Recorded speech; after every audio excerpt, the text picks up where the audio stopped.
Subscribe करें और bell दबाएं ताकि कोई खबर रह न जाए।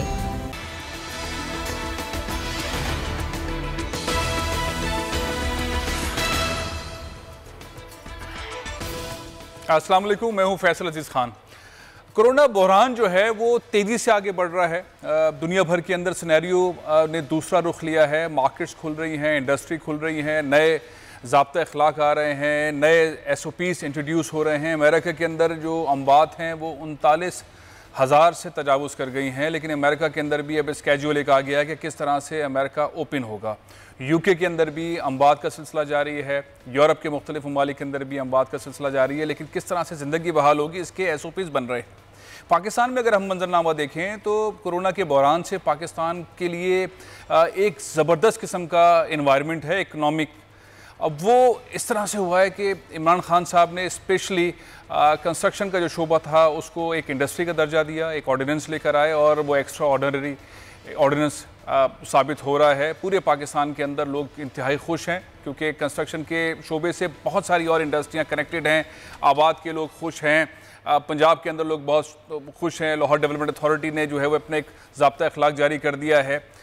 लेकिन कराची के अंदर सिनेरियो मुख्तलिफ है। सिंध हुकूमत ने उस तरह से उसको वेलकम नहीं किया और 18वीं तरमीम के बाद सिनेरियो ज़ाहिर है कि अगर कोई वफाक कोई काम करना चाहती है तो सिंध का भी रजामंद होना लाजमी है। तो इस पे होगा क्या, जो बिल्डर्स हैं वो क्या सोच रहे हैं, इन्वेस्टर्स वो क्या सोच रहे हैं, सिंध हुकूमत इसके ऊपर इतना खामोश क्यों है, आखिर वो कब अमली तौर पर सामने आएगी। और एक और दूसरा मामला ये है कि बहरान तो आया कोरोना का, लॉकडाउन भी रहा, लॉकडाउन है भी, कारोबारी ज़िंदगी को रोका जा रहा है, लोगों की ज़िंदगी के लिए बचाने के लिए, एहतियात के लिए, मोहतात रहने के लिए SOPs डिज़ाइन की गई, लेकिन फैक्ट्रीज़ बंद नहीं हुई। पंजाब में फैक्ट्रीज़ बंद नहीं हुई।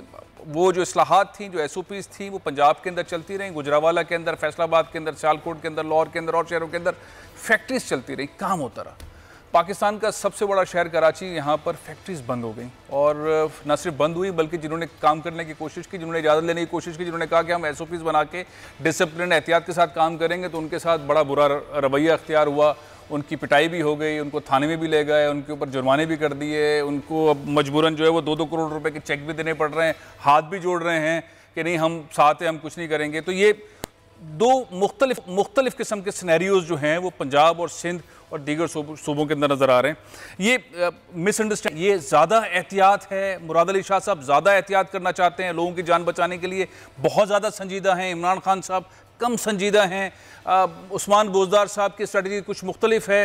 लेकिन ये आम आदमी जिसको रोज़ाना रोज़गार चाहिए अपने घर चलाने के लिए, सफ़ेद पोश आदमी जो है उसको सिस्टम चलाने के लिए चाहिए, ये तमाम चीज़ें प्रॉब्लम क्रिएट कर रही हैं, बढ़ रही हैं। रमज़ान अगले वीक रमज़ान सर पर है, उसके बाद ईद सर पर है। ये तमाम चीज़ें किस तरह से होंगी, आखिर सिंध हुकूमत को कुछ स्टेप्स लेने चाहिए या वो उनकी स्ट्रेटजी बिल्कुल ठीक है, वो लोगों की जान बचाएंगे, बाद में इकॉनमी को देखेंगे। इमरान खान साहब बेशक ऑर्डिनेंस जारी करते रहें, बेशक जो करना चाहते हैं करते रहें, सिंध हुकूमत अपने एक ट्रैक के ऊपर रहेगी, नहीं रहेगी। ये कुछ चीज़ें हैं जिसके ऊपर मैं बात करना चाहता हूँ। और मेरे साथ स्टूडियो में मौजूद हैं डिप्टी कन्वीनर हैं FPCCI के इमरान हुसैन साहब, अस्सलाम वालेकुम। और मेरे साथ प्रोग्राम में बहुत अहम हमारे जो बिज़नेस टाइकून्स हैं वो शामिल होंगे और उनसे भी हम बात करेंगे। इमरान साहब, पहले तो बहुत बहुत शुक्रिया आपने ज्वाइन किया।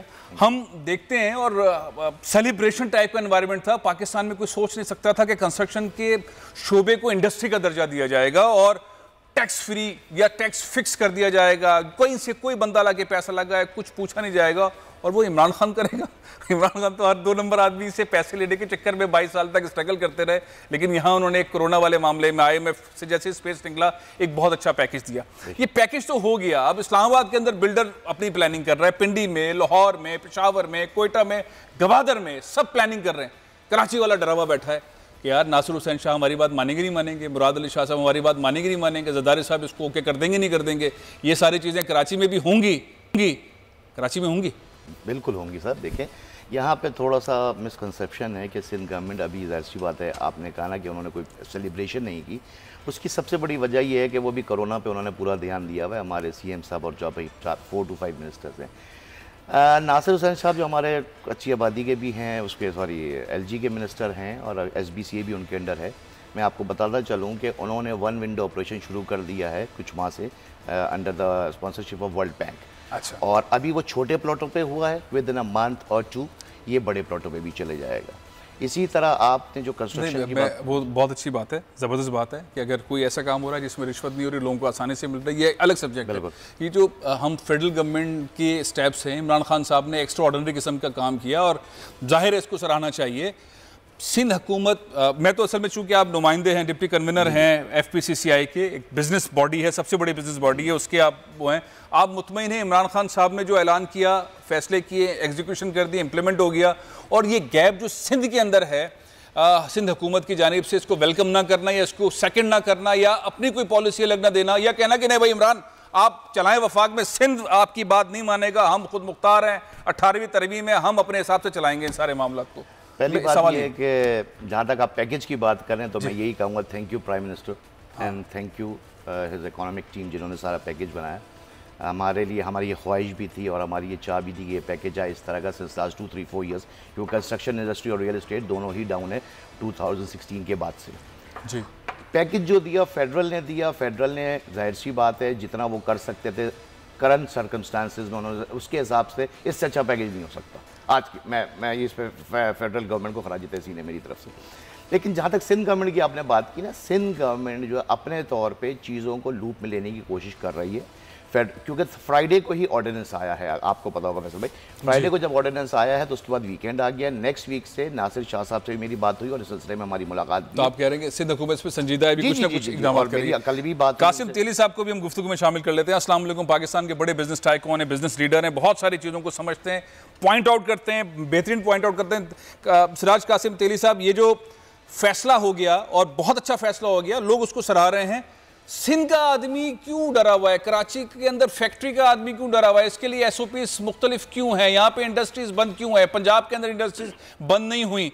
अब इसी तरीके से ये जो हमने वफाक का एक ऑर्डिनेंस देखा, इस ऑर्डिनेंस को सिंध के अंदर कैसे से एग्जीक्यूट किया जाएगा। हमारे इमरान हुसैन साहब तो कहते हैं कि सिंध हुकूमत थोड़ी सी बिजी है, पीर मंगल तक इंशाल्लाह तो टाइम मिलेगा तो इसके ऊपर अपना वो रुझान जो है वो जाहिर करेंगे। आप क्या कहते हैं?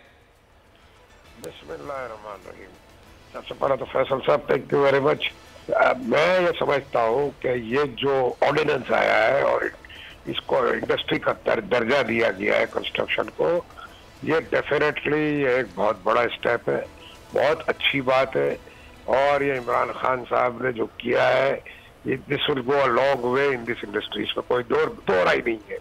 अब इसमें बिल्कुल ये नहीं है कि कोई मसला होगा, तकलीफें होंगी, जो भी होगा, थोड़ा बहुत फीडिंग प्रॉब्लम तो आते हैं ना जी, आते हैं। जब इस तरह की नई चीज होती है, फर्स्ट टाइम होती है और फिर ये कोरोना के जमाने में हुई है, तो ऑब्वियसली इसमें प्रॉब्लम्स हो गए थोड़े बहुत, उसका कोई इशू नहीं है, उनकी फिक्र नहीं करनी चाहिए। ठीक है। और जहाँ तक सिंध गवर्नमेंट की आपने बात की, तो वो सिंध गवर्नमेंट का जहाँ तक वास्ता है, मैं ये समझता हूँ कि they are also with it, they also want to get along with this ordinance.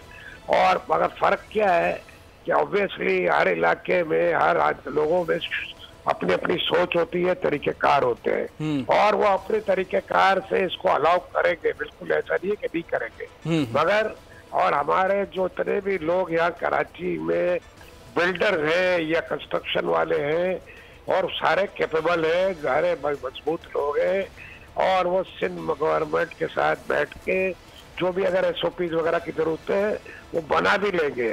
और एक बात ध्यान में रहे कि अंडर द सर्कमस्टेंसेस जान है तो बहाल है, we have to be sure कि हम गलत ना करें और साथ साथ ये ऑर्डिनेंस का फायदा भी उठाए। ठीक है। और मैं समझता हूँ ये बहुत अच्छी बात है, कोई मसला नहीं है, ये अच्छा होगा और अच्छा हो जाएगा। बल्कि मैं तो ये समझता हूँ कि कंस्ट्रक्शन जो है इसमें कराची सबसे ज्यादा, इसमें कंस्ट्रक्शन लाइन में कराची में लोग हैं और आप देखेंगे डाउन द रोड के सारे सूबे वगैरह जितनी आप बातें कर रहे हो वो सब पीछे हो गए, कराची वाले आगे हो गए। चले जबरदस्त। तेली साहब, मैं प्रोग्राम में मैं शामिल करना चाहता हूँ आरिफ हबीब साहब, पाकिस्तान के बड़े बिजनेस टाइकून हैं। आरिफ, खुशखबरियाँ तो हैं, बड़ी ज़बरदस्त हैं, ऑर्डिनेंस आने के बाद सब लोग बहुत खुश हैं। पंजाब के अंदर खुशी का इजहार हो रहा है, बल्कि प्लानिंग हो रही है। पंजाब का जो बिल्डर है, डेवलपर है, वो प्लानिंग कर रहा है, KP के अंदर प्लानिंग हो रही है, गवादर के अंदर बहुत ज़्यादा प्लानिंग हो रही है। कराची वाला इस वक्त सोच रहा है, सिंध वाला ये सोच रहा है कि सिंध हुकूमत आगे कब बढ़ेगी? आखिर मतलब ख्वाहिशात तो हैं, तेली साहब भी ख्वाहिशात का इजहार कर रहे हैं नहीं हो जाएगा, इमरान साहब भी बैठे नहीं पीर मंगल तक हो जाएगा, थोड़ा पीपल्स पार्टी वाले बिजी हैं आजकल कोरोना के मामले में। आप क्या समझते हैं, ये ऐसा मौका है कि जहां कौम के तमाम वो लोग जिन्होंने इकॉनमी को चलाना होता है, जो प्लानिंग कर रहे हैं, जो खुश हैं, जो चीज़ों को आगे लेके बढ़ना चाहते हैं, वो इंतजार कर रहे हैं कि हाँ हमारी हुकूमत कोरोना के मामले में बिजी है, जरा उससे फ्री हो जाए, उसके बाद इसके ऊपर अपना रुझान देगी, उसके बाद हम काम करेंगे। क्या कहते हैं आरिफ हबीब साहब? नहीं, आई थिंक ये सिराज कासिम तेली साहब ने बहुत सही बात की कि कराची में जो है वो सबसे ज्यादा जो है वो एक्टिविटी है और डेवलपर्स और कंस्ट्रक्शन की एक्टिविटी जो है वो यहाँ है। आई होप कि तेली साहब और फिर इसके बाद ये आबाद और इनकी लीडरशिप इनके साथ इंगेज होंगे, चीफ मिनिस्टर के साथ और उनकी टीम के साथ, और मुझे उम्मीद है कि वो इस चीज़ को ज़रूर इंश्योर करेंगे कि दूसरे सूबों में जो जिस किस्म की अगर कोई सहूलियात हैं तो सिर्फ वही नहीं बल्कि उससे ज़्यादा सहूलियात जो है वो अवेलेबल करेंगे, क्योंकि ज़ाहिर ये कंस्ट्रक्शन के शोबे से ही जो है ज़्यादा से ज़्यादा रोजगार अवेलेबल हो, क्योंकि कराची तो शहर है, दूसरे जगहों पे भी तो अब आई थिंक एग्रीकल्चर ऐसा शोबा है कि जहाँ जो रोजगार प्रोवाइड करता है, लेकिन कराची में तो आई बिलीव कि ये कंस्ट्रक्शन ही वो शोबा है कि जो ज्यादा से ज्यादा रोजगार जो है वो प्रोवाइड करेगा, और उससे फिर गवर्नमेंट के रेवेन्यूज भी जो है वो जुड़े हुए हैं। तो आई बिलीव आई होप कि ये चीज जो है वो प्रोविंशियल गवर्नमेंट जो है उसको रियलाइज करेगी और उस पर ज्यादा से ज्यादा सहूलियात पैदा करेंगे। अच्छा, ये जो आई बिलीव, आई होप, ये वाली बात जो है ना वो एक मुस्तनद एतमाद वाली शक्ल पैदा नहीं करती। इमरान साहब की गुफ्तगू भी जो FPPCCI को रिप्रेजेंट कर रहे हैं, सिराज कासिम तेली साहब हैं, आप इतने बड़े आप स्टेक होल्डर हैं, आपकी बात को बहुत संजीदा लिया जाता है, अगर आप कोई बात कह दें तो इग्नोर नहीं हो सकता, लेकिन अगर आप खुद भी ये कह रहे हो कि आपकी विश है कि ये इस तरह से हो जाए। हमने एक सूरत हाल और भी देखी आरिफ हबीब साहब, हमने देखा कि कोरोना से मुतालिक स्ट्रैटेजीज जब बन रही थी तो पंजाब में डिफरेंट थी, सिंध में डिफरेंट थी, वफाक ने डिफरेंट बनाई। पंजाब ने अपनी इंडस्ट्रीज़ को डिस्टर्ब नहीं किया, उन्होंने डिसिप्लिन के साथ उन चीज़ों को, उन SOPs को एग्जीक्यूट किया और काम करने दिया इंडस्ट्री को। कराची में ऐसा नहीं हुआ। कराची में जिसने काम करने की कोशिश की उसकी चितरौल हुई, उसको उठा के थाने में डाल दिया, उसको बंद कर दिया। वो SOPs जो हैं वो पता नहीं कौन सी SOPs हैं जिसके अंदर हाथ धोना, मास्क लगाना, सैनिटाइजर इस्तेमाल करना, डिस्टेंस पे काम करना, वो इतना मुश्किल बना दिया। अभी भी कराची के अंदर इंडस्ट्री उस तरह से नहीं खुली हुई जिस तरह से पंजाब में खुली हुई है। इसकी वजह क्या देखते हैं, क्यों ऐसा है? क्या हमारे कराची के लोग, बिजनेसमैन जो हैं, वो फैक्ट्री वाले जो हैं, वो ना समझ हैं, उनको समझ नहीं आता कैसे काम करना है? पंजाब वालों को ज़्यादा अच्छी तरह समझ आता है। नहीं सिंह, जहाँ तक समझ की बात है तो आई बिलीव कि पीपल्स पार्टी से ज्यादा तो कंस्ट्रक्शन और रियल एस्टेट को शायद कोई नहीं समझता।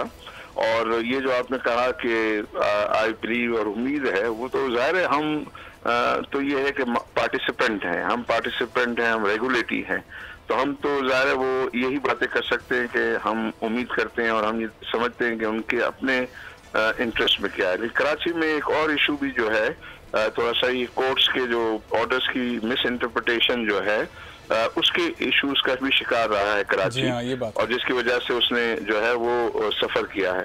तो जिस तरह ये रिप्रेजेंटेशन जो है आबाद ने और मुख्तलिफ जो बिजनेस एसोसिएशंस हैं, उन्होंने फेडरल गवर्नमेंट को समझाने में जिस तरीके से जो है वो कामयाब हुए हैं, मुझे उम्मीद है कि ये प्रोविंशियल गवर्नमेंट के साथ भी उन्होंने स्टेटमेंट दिए हैं कि प्रोविंशियल गवर्नमेंट के साथ भी वो एंगेज हैं और उनके साथ भी जो है वो चाह रहे हैं कि ऐसा एनेबलिंग एनवायरनमेंट जो है वो हासिल कर सकते हैं। आई बिलीव, मुझे लगता है कि जो हमारी मिलिट्री लीडरशिप है उनके साथ वो लोग भी इसके अंदर जो है वो काफी इन्वॉल्व हैं। फिर हमारे जो जुडिशरी है, वो जुडिशरी का भी बहुत अहम रोल है। तो इन सबको जो है कोऑर्डिनेशन के साथ जो है वो काम करना पड़ेगा, और वो काम करेंगे तो इसके जो है वो बहुत अच्छा पॉइंट आपने आरिफ हबीब साहब का। AKD अकील करीम बेडी साहब भी इस वक्त हमारे साथ टेलीफोन लाइन पे मौजूद है।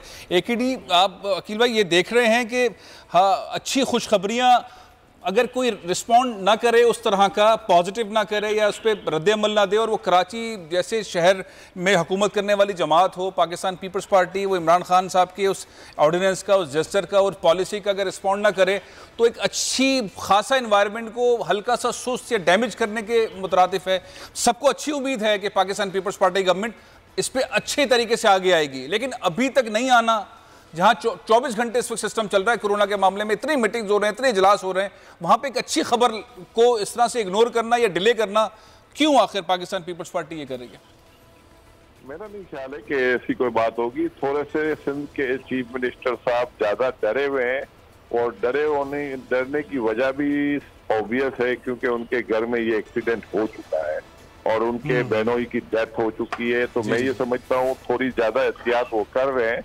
लेकिन अगर आप ये देखें कि कल मैंने ये तो सुन लिया है कि आज से इंडस्ट्री बहाल हो चुकी है, एक्सपोर्ट ओरिएंटेड जितनी भी इंडस्ट्री थी उसको उन्होंने परमिशन दे दी है। इवन जो दुकानदार हैं उनके साथ भी ये लोग बैठे हैं, और वो भी आप देखेंगे कि कोई उन्होंने ऐसा SOPs पे काम किया है कि वो सारी रिस्ट्रिक्शन के साथ वो सारी जगहों को खोल देंगे। तो मेरा नहीं ख्याल है कि किसी की इंटेंशन को हम बैठ कह सकते हैं, हाँ कुछ ज्यादा कॉन्शियस है और कुछ कम है, ये कह सकते हैं। लेकिन मेरा ख्याल है कि कोरोना एक वबा है और इंटरनेशनली उसने काफी डैमेज किया है, और पाकिस्तान में भी अभी क्या हमने वो उरूज नहीं देखा, लेकिन लोग ये एक्सपेक्ट कर रहे हैं कि इसमें शिद्दत आएगी। हम अल्लाह ताला से दुआ को हैं कि शिद्दत ना आए। और ये बात आप सही कह रहे हैं कि ये थोड़े से ज्यादा पैनिक है। मैं समझता हूँ ज्यादा पैनिक होने की जरूरत नहीं है, क्योंकि ये वबा से सबको सामने आना है, मुकाबला भी करना है, और कोशिश करनी चाहिए कि ये ज्यादा नुकसान ना पहुंचाए। लेकिन ज्यादा कॉन्शियस होने की वजह से ये हो रहा है कि जो जेन्युइन पेशेंट है उनको नुकसान हो रहा है, क्योंकि हॉस्पिटल वाले उनको ले नहीं रहे हैं। जो अगर कोरोना का टेस्ट पहले वो मांगते हैं, तो ये इस तरह की सिचुएशन हमें ठीक करने की जरूरत है, और हमें गवर्नमेंट से ही बात करनी चाहिए कि इस जगह पे आपकी थोड़ी गलती लगती है और आप इसको भी ठीक करें। बाकी रहा पैकेज की बात, या हम ये कहें कि गवर्नमेंट क्या कर रही है, तो मैं आपको ये यकीन से कह सकता हूँ इमरान खान ने जितना अपना रोल प्ले करना था वो कर चुका है। उन्होंने हर किस्म के बिजनेस कम्युनिटी को पैकेज दिए, उन्होंने अपने लोन को रिशेड्यूल करवा लिया है, जिसकी वजह से अब आपके रिजर्व के ऊपर इफेक्ट नहीं आएगा, उसकी वजह से अब आपका रुपी भी स्ट्रॉन्ग होगा। आने वाले दिन में रिजर्व आपको बढ़ता हुआ दिखेगा और रुपी स्ट्रॉन्ग होता हुआ दिखेगा। तो मैं समझता हूँ स्टेट बैंक ने अपना रोल प्ले किया है, फाइनेंस मिनिस्ट्री ने अपना रोल प्ले कर दिया है, और पाकिस्तान में इस वबा से अगर निकल जाते हम और इससे हमें ज्यादा डैमेज नहीं होते, तो मैं ये कहता हूं कि पाकिस्तान की एक्टिविटीज ज्यादा पहले से बहुत बेहतर हो जाएगी। अकील भाई एक चीज बताइएगा, अगले स्टेप्स होने क्या चाहिए? इमरान खान साहब ने बेहतरीन रोल प्ले कर दिया, स्टेट बैंक ने बेहतरीन रोल प्ले कर दिया, सारे बिल्डर तैयार हैं, डेवलपर्स तैयार हैं काम करने के लिए। आरिफ हबीब साहब कह रहे हैं, इमरान साहब कह रहे हैं, कासिम तेली साहब कह रहे हैं, आप भी कह रहे हैं, सबको बहुत उम्मीद है। अगले स्टेप पाकिस्तान के सबसे बड़े शहर में क्या होने चाहिए? सिंध हुकूमत को करना क्या चाहिए? देखें, अगला स्टेप, पहला स्टेप जो इस वक्त रह गए हैं, जिनको फर्दर सपोर्ट करने की जरूरत है, आम दुकानदार, आम रेस्टोरेंट वाले, आम होटल वाले, इनका अभी भी इशू है।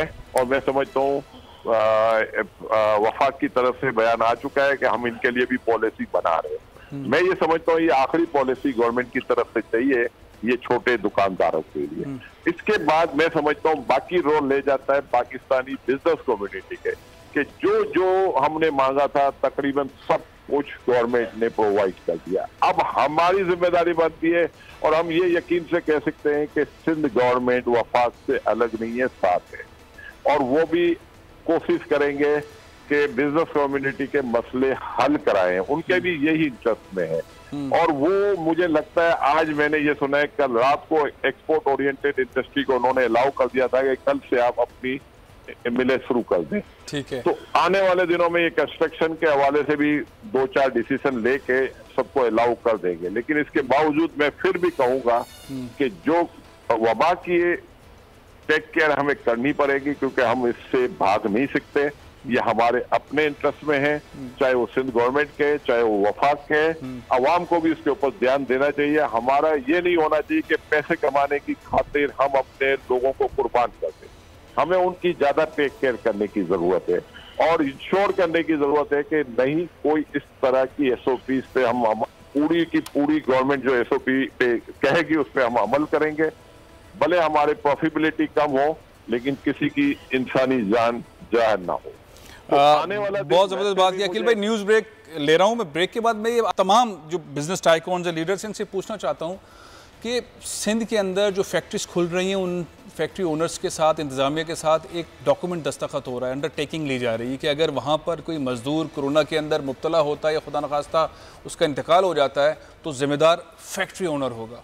ये डॉक्यूमेंट ठीक है? इस पर आप तैयार हैं, मुतमईन है, दस्तखत कर दें? इस ब्रेक के बाद इस मौजूद पर डिस्कस करेंगे।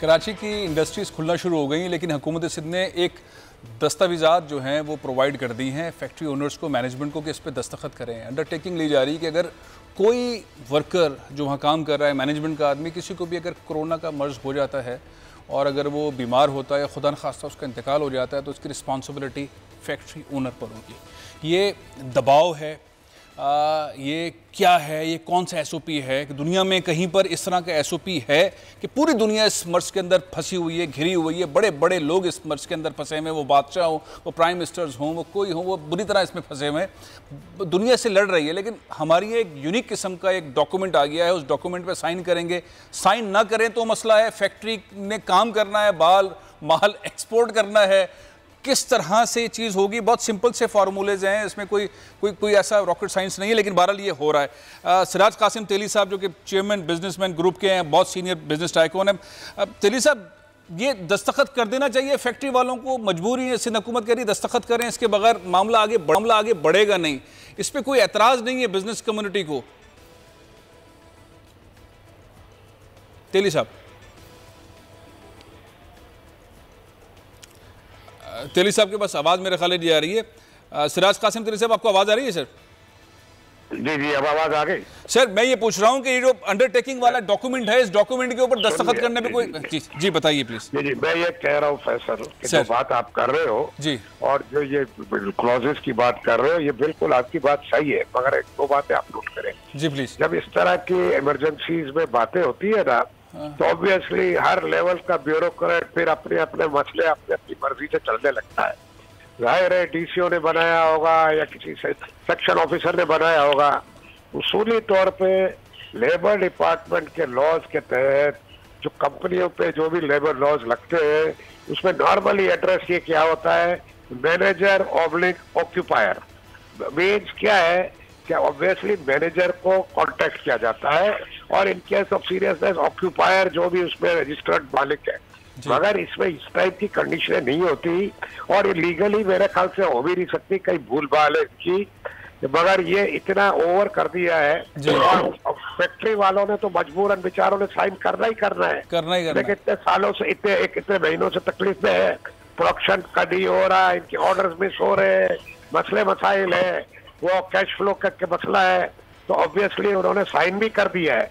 मगर मैं एक बात ये कहना चाहता हूँ कि मैं ये समझता हूँ कि ये इम्प्लीमेंट हो भी नहीं सकता, ये सीरियसनेस, इसमें मेजोरिटी चीजें अच्छी है, मगर 2-3 क्लॉज ऐसे हैं जो वो कहता है ना, अगर खुदा ना खास्ता बहुत आपने कहा कि ब्यूरोक्रेटिक प्रॉब्लम है, लेकिन ये जितनी इस वक्त इमरजेंसी है, ये हो नहीं सकता कि CM की नज़र से गुजरे बगैर या सईद गनी साहब की नज़र से गुजरे बगैर ये डॉक्यूमेंट आगे गया हो। आरिफ हबीब साहब, ये डॉक्यूमेंट खुदा ना खास्ता कोई मजदूर इसमें शहीद हो जाए इस मर्ज में, SHO तो उठा के ले जाएगा, फैक्ट्री मालिक को खींच के ले जाएगा, मैनेजर को।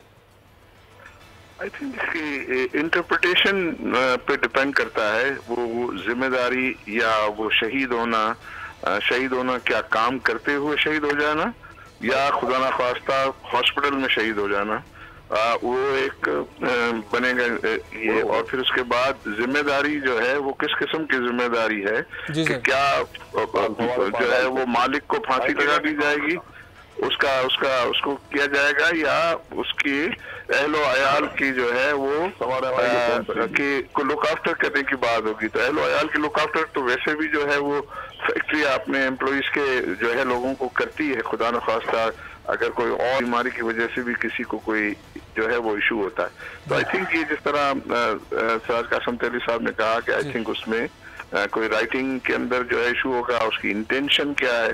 आई बिलीव इसमें जो इंटेंशन ये होनी चाहिए कि तमाम एसओ वो फॉलो किए जाएं ताकि जो है वो सेफली जो है सारा काम हो सके, क्योंकि अभी जो आगे आपने ये कहा ना कि अब करना क्या चाहिए, आगे करना ये चाहिए। देखिए ये तो एक हकीकत है, कोरोना एक हकीकत है, और ये अगर हर वक्त हम ये समझ के बैठ जाएंगे कि ये बिल्कुल 100% खत्म हो जाएगा, फिर हम अपना कारोबारी जिंदगी चलाएंगे, तो आई थिंक वो तो नामुमकिन है।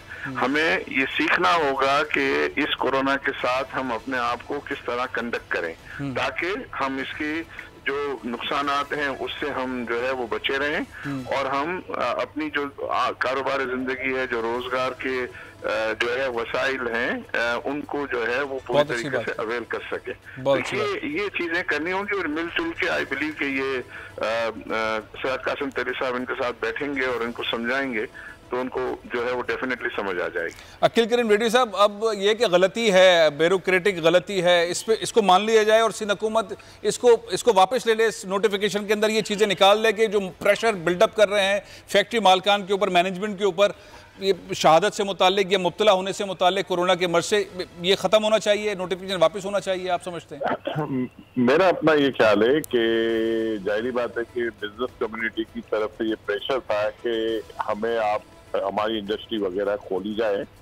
मेरा ख्याल है उस प्रेशर की वजह से उन्होंने सोचा होगा कि कल को अगर कोई डैमेज हो जाता है तो उसका रिस्पॉन्सिबल कौन होगा, इस वजह से ये सिचुएशन क्रिएट भी होगी। लेकिन मेरा नहीं ख्याल है कि ये सराज देवी वगैरह अगर इसमें इन्वॉल्व हो जाएंगे ना तो ये मसला बहुत आसानी से हल हो सकता है। और वैसे भी हम लोग कौन सा अपने लिए कमाने के लिए कोशिश करते हैं, हमारी भी ख्वाहिश होती है कि हम अपने एम्प्लॉय को भी लेके साथ चलें, और उमूमन लिखा हुआ ना भी हो तो उनका इलाज करवाई देते हैं, उनके ऊपर कोई ना कोई। तो मैं नहीं समझता हूँ कि कोई ये चाहता होगा कि उसका कोई एम्प्लॉय परेशान हो और वो उसके साथ ना खड़ा हो। लेकिन मेरा ख्याल है कि अगर उसमें कुछ बाम है तो इसराज वगैरह माशाल्लाह एक्सपर्ट है, और माशाल्लाह मैंने इनको देखा है हमेशा काफी काम करते हुए हर जगह पाए जाते हैं। तो इंशाल्लाह ये जब बैठेंगे तो ये सिंध गवर्नमेंट से भी इनको बात करने का तरीका आता है। अगर वो गलत बात करेंगे तो ये उनकी गलत बातों को रोक भी सकते हैं। ये इमरान साहब हमारे साथ बैठे हैं, सिंध गवर्नमेंट के बहुत करीब है, जो बात मैं कहता हूँ कहते हैं ये हो जाएगा, हम बात कर लेंगे, सीएम से बात कर लेंगे, बिलावल साहब से बात कर लेंगे, जिससे चाहें इमरान साहब बात करके मसला हल करा सकते हैं। इमरान साहब ये मसला हल करा देंगे, नोटिफिकेशन वापस करा देंगे? कोशिश पूरी है। कल रात को भी इस पर बात हुई है क्योंकि कल से इशू हुआ, काटी ने भी इशू उठाया ये बहुत बड़ा। कल से आफ्टर साइनिंग सब कुछ फैक्ट्रीज ने इस पर साइन किया है, तो उसके बाद उन लोगों ने उठाया क्योंकि वो बड़े मिलियनर्स है, तो शायद maybe they can afford it, everybody can't जी। तो इस वजह से ये भी इंशाल्लाह ताला within this coming week में ये इशू हल हो जाएगा, क्योंकि ये हमारी बैकबोन है, एक्सपोर्ट का, इस पर कोई कॉम्प्रोमाइज़ हो नहीं सकता, कॉम्प्रोमाइज़ नहीं हो सकता। इंशाल्लाह ये वापस हो जाएगा। एक और मसला है, मैं चाहूँगा कि इसको ज़रूर डिस्कस किया जाए। अत्थर सुल्तान चावला साहब हमारे साथ हैं, ये रेस्टोरेंट एसोसिएशन जो पाकिस्तान की उसको रिप्रेजेंट करते हैं। बहुत बुरे हाल के अंदर है रेस्टोरेंट्स के मालकान, वहाँ का अमला, बड़ी तादाद के अंदर लोग इसमें इन्वेस्ट करते हैं। इसके लिए कोई पैकेज अभी तक अनाउंस नहीं हुआ है। अत्थर सुल्तान चावला साहब, क्या आपके प्रॉब्लम्स में कोई कमी आई, कोई फोरम डिस्कस करने वाला है कराची में, इस्लामाबाद में, आपके साथ बैठ के मसले को हल करे आपके? बिस्मिल्लाहिर्रहमानिर्रहीम। देखिए, ये अभी मैं सुन रहा था सिराज साहब की बात भी, आरिफ हबीब साहब की भी और एकेडी साहब की भी। ये इस वक्त जो प्रॉब्लम है, एक तो ये पूरी रेस्टोरेंट इंडस्ट्री ही इस प्रॉब्लम में जो है वो इन्वॉल्व हो चुकी है। कहीं कोई कल भी रात को जो है वो सैयद गनी साहब एक प्रोग्राम में थे जिसमें मैं भी था, उसमें भी मैंने ये बात रखी कि कोई चीज़ क्लैरिटी नहीं आ रही है। कहीं कोई डीसी को भेजा जा रहा है, कभी कोई कमिश्नर कहता है। अब 40 से 50 हज़ार रेस्टोरेंट्स हैं, छोटे बड़े मिला के बेचारों को अपना जो है वो अकाउंट बनाने के, तो उनको समझ नहीं आती कहाँ वो भागते फिरे। तो एक तो डिलीवरी 5 बजे तक खुली, जिसको 12 बजे तक खुलना चाहिए था, पूरे पाकिस्तान में खुल गई है। इस्लामाबाद में 24 घंटे तक खुल चुकी है। एक तो वो मसला हल नहीं हुआ। जहाँ तक सुनवाई की बात है, कल भी मैंने सईद गनी साहब से रिक्वेस्ट की और उन्होंने उस बात को माना भी। मैंने कहा कि आप कम अज कम सिंध गवर्नमेंट में भी और फेडरल में भी कम अज कम हमें जो है, चूंकि डॉक्टर मिसेस राशिद भी थी, तो उनको भी हमने कहा, यास्मीन राशिद साहब, कि आप हमें कम अज कम किसी फोरम में शामिल तो करें, कम अज कम हम बैठे तो सही। रेस्टोरेंट पाकिस्तान की कोई दूसरी बड़ी इंडस्ट्रीज में आती है, वो अलग बात है कि उसको आज तक इंडस्ट्री का दर्जा ही नहीं दिया गया। लेकिन कोई 1 लाख रेस्टोरेंट, 20-22 लाख प्लस के लोग, रिटेल इंडस्ट्री को अगर हम मिला लें तो कोई 70-80 लाख लोग काम करते हैं। लेकिन और इससे कोई 40 लाख दूसरी इंडस्ट्रीज जो है इसमें शामिल हैं। तो हमारी कल भी ये दरख्वास्त की, आज भी है कि कम से कम आप बैठें, कोई हमें रिलीफ दें। रेस्टोरेंट तो बेचारा खुलने के काबिल नहीं, आज अभी डिलीवरी के लिए खुला नहीं और लैंडलॉर्ड ने आके दावा बोल दिया कि हमारा जो है तुम किराया रेंट दो, नहीं तो हम बंद कर देंगे, हम आपको खोलने नहीं देंगे। तनख्वाह देने के पैसे नहीं है, लैंडलॉर्ड को पैसे कहाँ से देंगे? बिजली के बिल में कोई कमी नहीं हो रही, कोई टैक्स माफ नहीं किए जा रहे। सेल्स टैक्स की हमने अपील की थी कि आप सेल्स टैक्स में कम से कम कमी लेकर आए, वहां पे कोई बात नहीं हुई। तो सिराज कासिम तेली साहब, ये जो मसाइल आपने सुने आपकी नॉलेज में होंगे भी, लोग समझते हैं सबका जहन में ये आरिफ हबीब साहब हों, अकील करीम रेड्डी साहब हों, जबकि वो अच्छी लॉबिंग करते हैं, इमरान खान साहब को कन्विंस करने में बड़ा उनका रोल है। लेकिन मैं आपसे जानना चाहता हूं कि अगर इस शोबे को, रेस्टोरेंट के शोबे को अगर दर्जा दे दिया जाए सनत का, और इनके मसाइल जेन्युइन मसाइल है जो इस वक्त चावला साहब कह रहे हैं, इसको हल कर दिया जाए, तो ये इंडस्ट्री दुनिया भर के अंदर खाने की इंडस्ट्री बहुत कुछ करती है, हमारी यहाँ तो बहुत कुछ कर सकती है। इसका मसले कैसे हल करेंगे? ये जो बिस्मिल्लाह, ये जो अथर कह रहा है बिल्कुल सही कह रहा है, मगर मैं एक दो बातें कहूँ। एक तो देखो, मैंने 3-4 दफा सीएम साहब को लिखा भी है और कहा भी है कि भाई SRB सिंध रेवेन्यू बोर्ड को ये इंस्ट्रक्शन दे कि ये जितना भी सर्विसेज के टैक्सेस है इनको कलेक्शन बंद कर दे। अच्छा। इसलिए कि 2-4 महीने 6 महीने के लिए बंद कर दे, नंबर 1। ठीक है। नंबर 2, हमने गवर्नमेंट और फेडरल गवर्नमेंट को, अभिषेक को भी और खालसा को भी कहा है कि वो किसी तरह यूटिलिटीज के बिल आदे करे। ठीक है। ताकि ये अक्रॉस द बोर्ड छोटे ताजरों को सबको फायदा हो। ठीक है। और जहाँ तक रेस्टोरेंट का खोलने का ये ताल्लुक है, तो मैं अथर को ये कहना चाहूंगा कि मैं अभी कहता हूँ चैम्बर के प्रेसिडेंट को और 2-3 लोगों को कि किसी तरह बैठ के इसका रास्ता करें वंस एंड फॉर ऑल। मैं 3-4 दिन से ये नोट कर रहा हूँ टीवी पे जी, मगर मुझे ऐसा लग रहा था कि हो रहा है ठीक, लेकिन हो नहीं रहा। हुआ और इस तरह का तंग करते हैं। हाँ। ये रेंट वगैरह ये सब रुकना चाहिए ना, टेम्पररी सब रुक जाना चाहिए जी। जब तक इनकी गाड़ी न चले, इनसे पैसे लेके क्या करेंगे, कैसे लेंगे? सही बात है। और अगर ये नहीं देंगे तो कोई मारपीट करके तो नहीं ले सकता। हाँ। तो इंशाल्लाह ताला करेंगे इसके लिए कुछ ना कुछ रास्ता, बेफिक्र रहे। बहुत बहुत शुक्रिया, बहुत बहुत शुक्रिया सिराज कासिम तेली साहब, बहुत बहुत शुक्रिया अकील करीम रेड्डी साहब, आरिफ हबीब साहब और सुल्तान चावला साहब, और मैं शुक्रिया अदा करता हूँ इमरान हुसैन साहब का भी। असल मामला ये है कि इस वक्त डायलॉग बहुत ज़्यादा होना चाहिए। गवर्नमेंट जो है तमाम स्टेक होल्डर्स के साथ बैठकर खुद से कहे आपके मसले क्या हैं और मसले सॉल्व करे, ताकि एक इन्वायरमेंट सिर्फ फोकस होना चाहिए कोरोना के पेशेंट्स और उसके बाद वाली सूरत हाल पर, और जो इकॉनमी को बेहतर करने वाली चीज़ें हैं वो मार पीट के, डांट के, डपट के नहीं हो सकती। अब ब्रेक ले रहा हूँ, ब्रेक के बाद हमारे साथ मौजूद होंगे मुफ्ती नईम साहब। रमज़ान के अंदर जो इस्लाहात हो रही हैं, मसाजिद के अंदर तरावी किस तरह से होगी, अफ्तार कैसे होगी, सहरी कैसे होगी, किस तरह से नज़्म व ज़ब्त वाला मामला, इसको भी बात करेंगे। और हमारे साथ ज़फ़र अब्बास साहब भी मौजूद होंगे इस ब्रेक के बाद।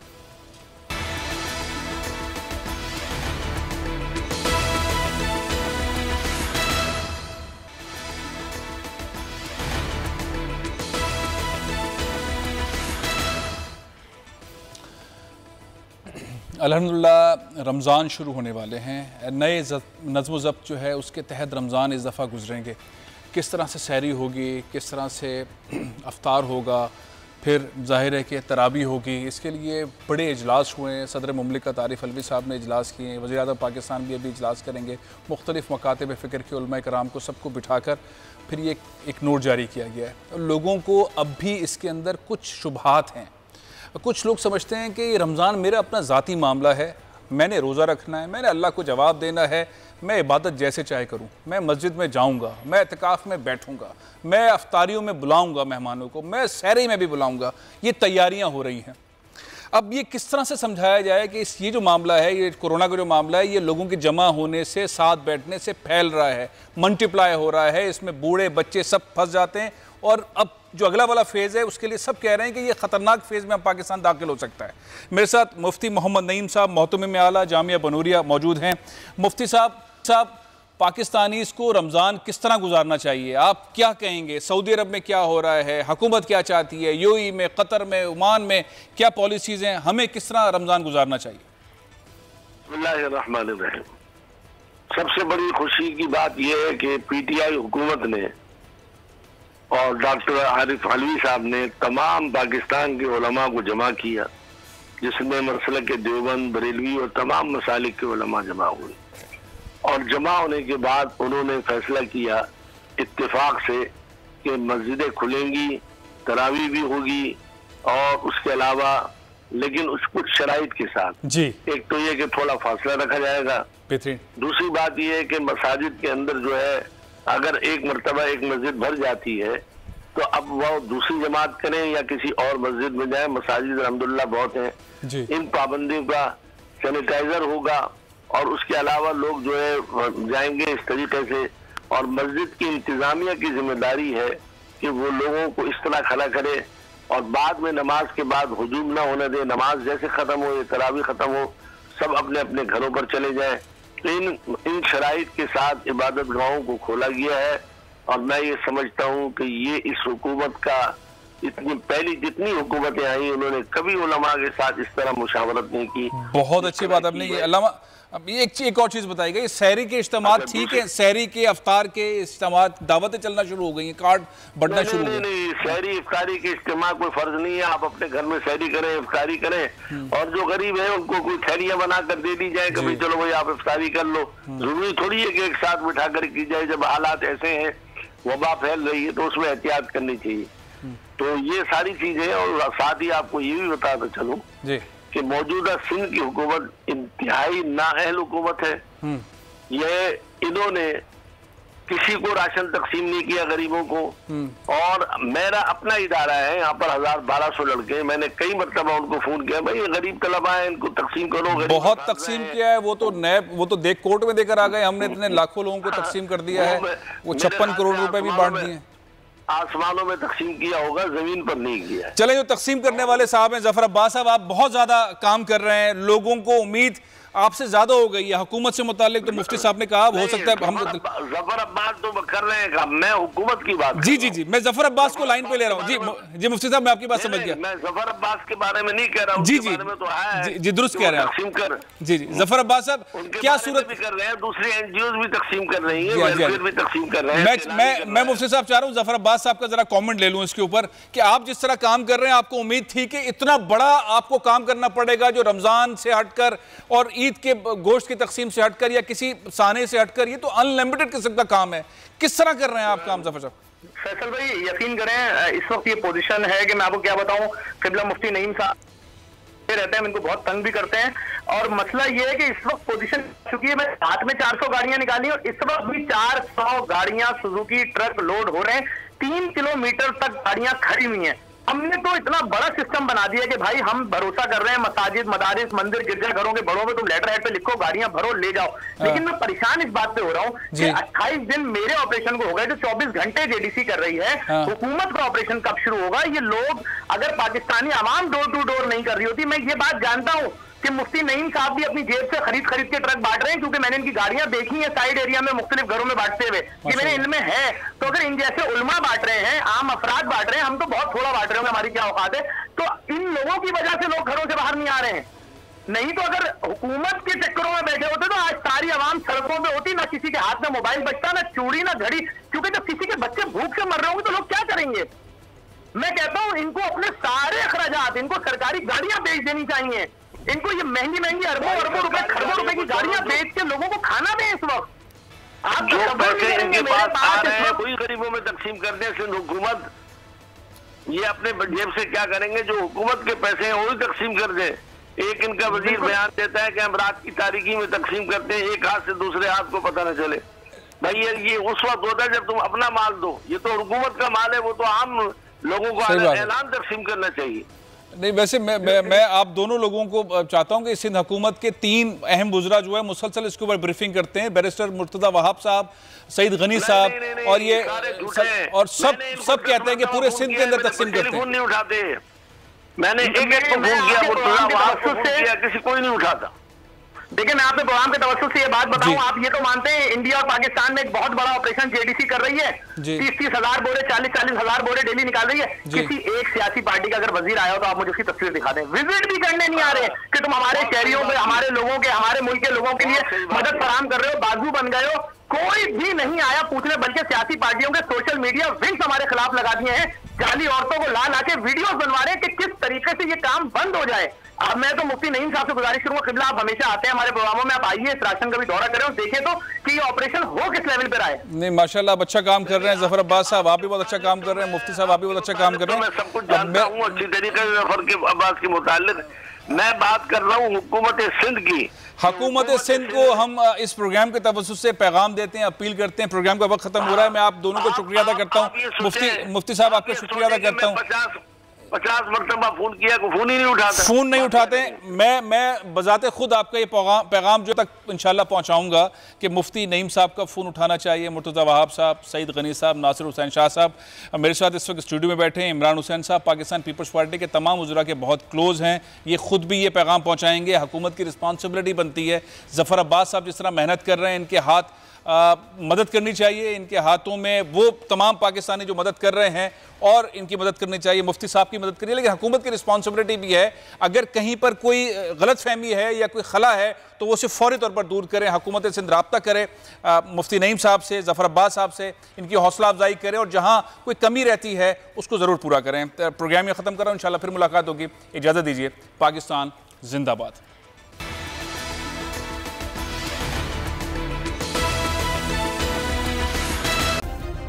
सब्सक्राइब करें और बेल दबाएं ताकि कोई खबर रह न जाए।